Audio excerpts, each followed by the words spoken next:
Olá, meus queridos alunos do sexto ano. Na aula de hoje, nós vamos continuar tratando do texto dramático. Na aula anterior, vocês leram um trecho do texto dramático, O Juiz de Paz na Roça. E na aula de hoje, nós vamos estudar mais aprofundadamente os elementos que compõem esse texto dramático.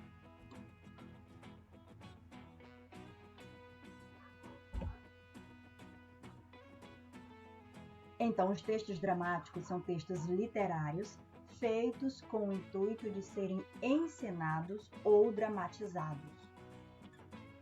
Então, observem bem. Esses textos têm um objetivo principal, que é a encenação ou a dramatização. É muito comum nós vermos em teatros a utilização dos textos dramáticos. Então, você já sabe a finalidade dele. Mais algumas considerações. Os textos dramáticos também são chamados de peças teatrais.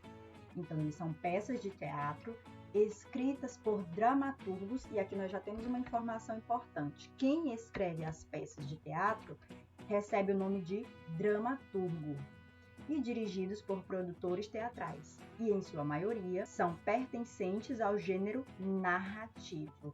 Lembram que é o gênero narrativo, não é? É aquele que conta uma história, que tem personagens, que tem espaço, que tem tempo.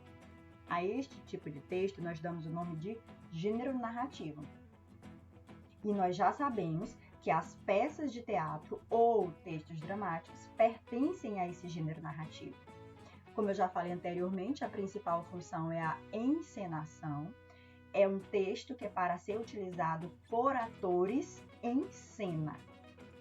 E é composta por quê? Por diálogos, que serão utilizados pelos atores, e pelas observações no corpo do texto. É muito comum, quando nós pegarmos um texto dramático, nós vamos perceber isso, que no meio do texto existem recomendações de como o ator deve agir em determinada situação, em determinado momento do diálogo.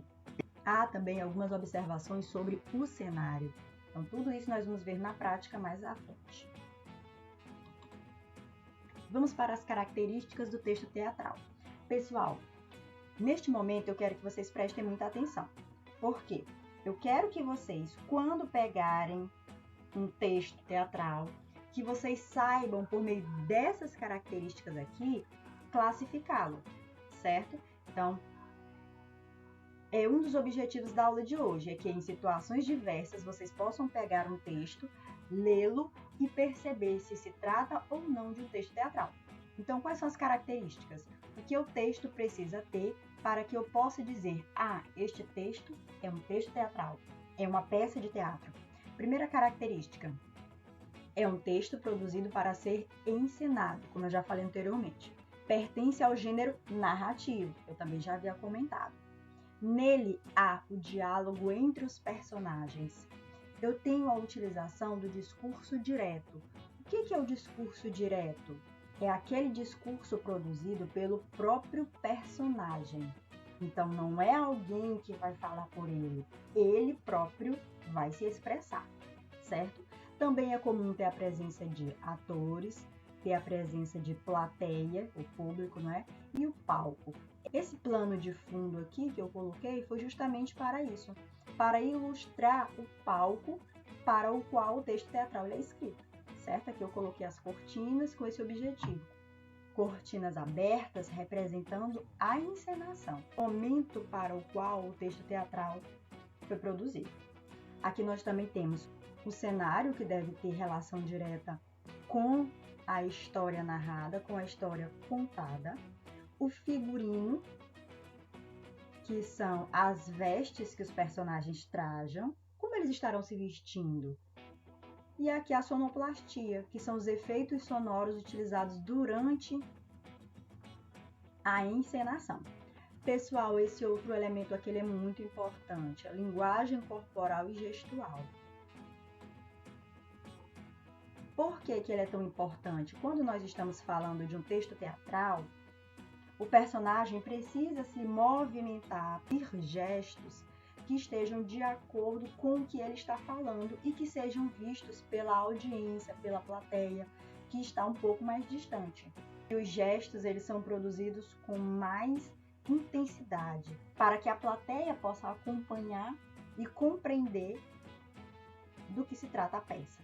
O texto teatral, pessoal, ele também é utilizado nas nossas escolas. Quando nós temos, por exemplo, uma apresentação, uma encenação, os alunos fazem isso utilizando-se o texto teatral. Lembrem-se disso da próxima vez que virem uma encenação na nossa escola, certo? E a ausência de narrador. Por que, pessoal, que eu não vou ter a presença de um narrador? Porque tudo o que nós precisamos saber para compreender o texto teatral é passado a nós por meio dos atores. Então, não há necessidade de haver um narrador na história.